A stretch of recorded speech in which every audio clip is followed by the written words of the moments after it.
2 pitchers, 2 DFAs, and somehow both of them are still Blue Jays. That right there tells you everything you need to know about where this Toronto roster stands right now. And honestly, it tells you even more about how thin pitching depth can get when injuries start piling up in April.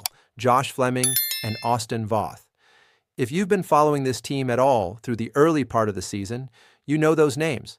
Both guys got called up. Both guys got designated for assignment after a single appearance, and then, in back-to-back days, both of them turned right around and signed minor league deals to stay in the organization. Fleming on Sunday, Voth on Monday. That's not a coincidence. That's a front office looking at its pitching situation and saying, we can't afford to let these guys walk.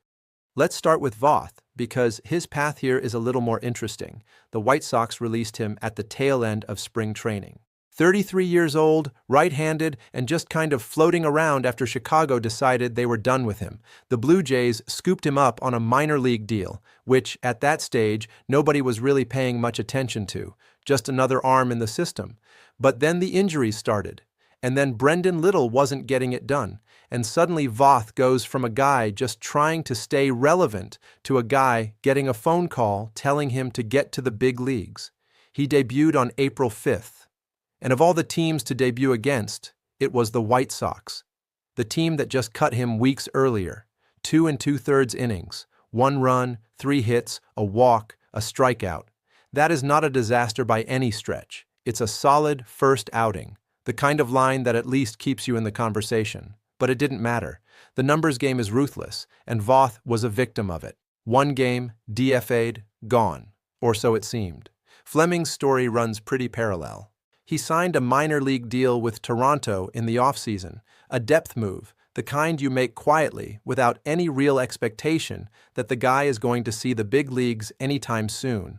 29 years old, left-handed, 6 years of experience, someone who can eat innings and spot start if you need him to. That's valuable on paper, and when Toronto needed him, they called him up.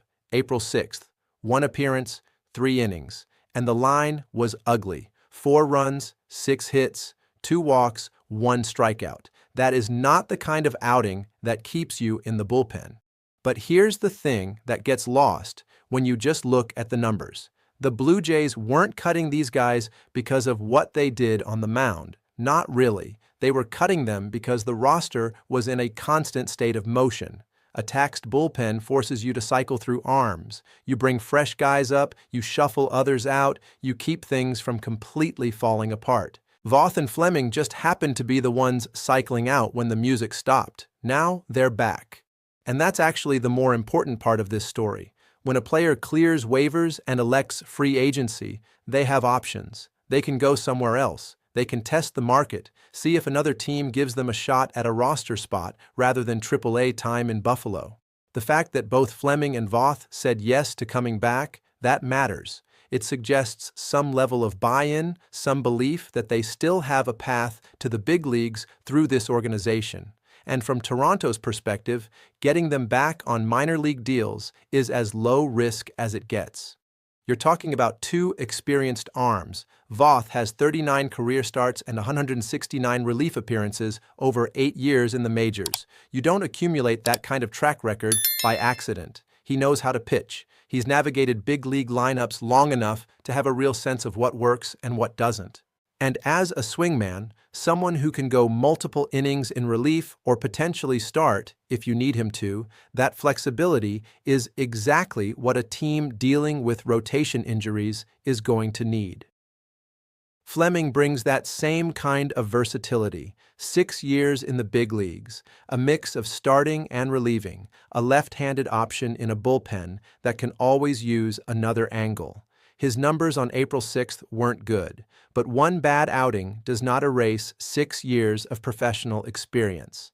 He bounces back down to Buffalo, reestablishes himself, gets his mechanics right, and waits for the call. That call might come sooner than most people expect.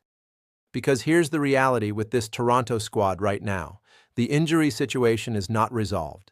It was not some brief early-season blip that got cleaned up and forgotten. The pitching staff has been compromised from the jump, and there is no guarantee that things stabilize anytime soon. The Blue Jays have guys working their way back, roster spots that are going to keep flipping, and a need for arms that they can trust to get through some innings without completely blowing up a game. That's where Fleming and Voth fit in, not as stars, not as rotation anchors, but as functional, experienced, professional pitchers who know what they're doing and who can step in when needed. In a perfect world, they stay in Buffalo and never have to be called up again this season. In the actual world, the one where this Blue Jays team has already burned through multiple arms before April is even halfway done, you are going to need these guys again, probably sooner than you think. The numbers game, cut them loose. The numbers game might bring them back, too. And when you're a team grinding through the kind of early season adversity Toronto is dealing with, rotation injuries, a taxed bullpen, relievers burning out faster than you can replace them, you hold on to every proven arm you can get your hands on, even the ones you just DFA'd, especially the ones you just DFA'd, because you already know what you have. You already know they can handle big league batters. You already know the personality, the work ethic, the professional standard. That's not nothing. In fact, in a crisis, and this Blue Jays pitching situation is quietly becoming a crisis, that might be everything. Fleming and Voth are back in the organization, and before this season is done, do not be surprised if both of them find themselves back in a Toronto uniform. The revolving door is still spinning, and somebody has to walk through it.